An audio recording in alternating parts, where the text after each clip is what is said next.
wallet. First this half hour, women in the workplace. An effort is underway at area hospitals to make leadership more representative of the people they serve. As WPTV NewsChannel 5's Tori Dunnan reports, it comes from personal experience.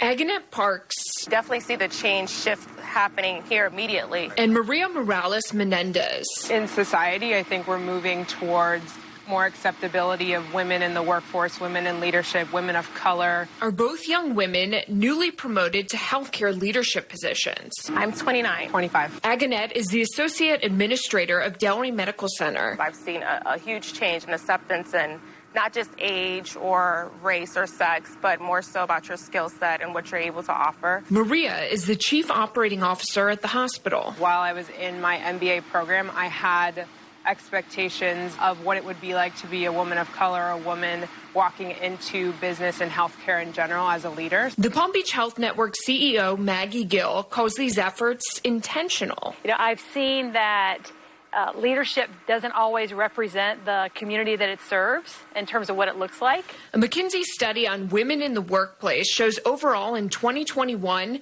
just 30% of so-called C-suite members are female for the healthcare industry. I remember, when I was 28 years old and I was, for my first time CFO job, I was the only person who looked like me in the room. Making it her mission to expand diversity in leadership, Gill takes pride in the fact close to 70% of top executives in Palm Beach Health Network are female in her group. It's a big difference. The hospital group includes Delray Medical Center, Good Samaritan, Palm Beach Gardens Medical Center, St. Mary's, and West Boca. When it comes to CEO positions, including herself, 4 out of 5 are women.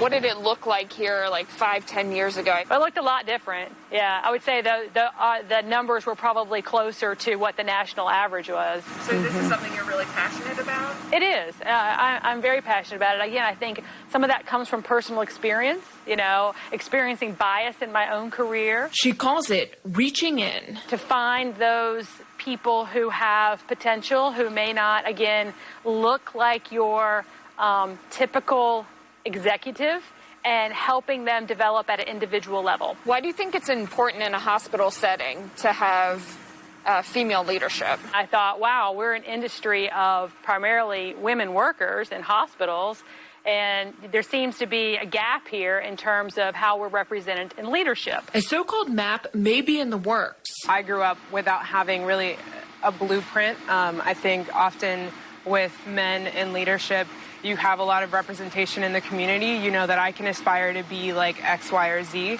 For me, it was difficult to find someone to idolize or to work towards. We serve a diverse population, so I think it's important that your leadership is reflective of that. But Gill says that as an industry, obviously there's work to do. The journey's never over. Tori Dunnan, WPTV NewsChannel 5.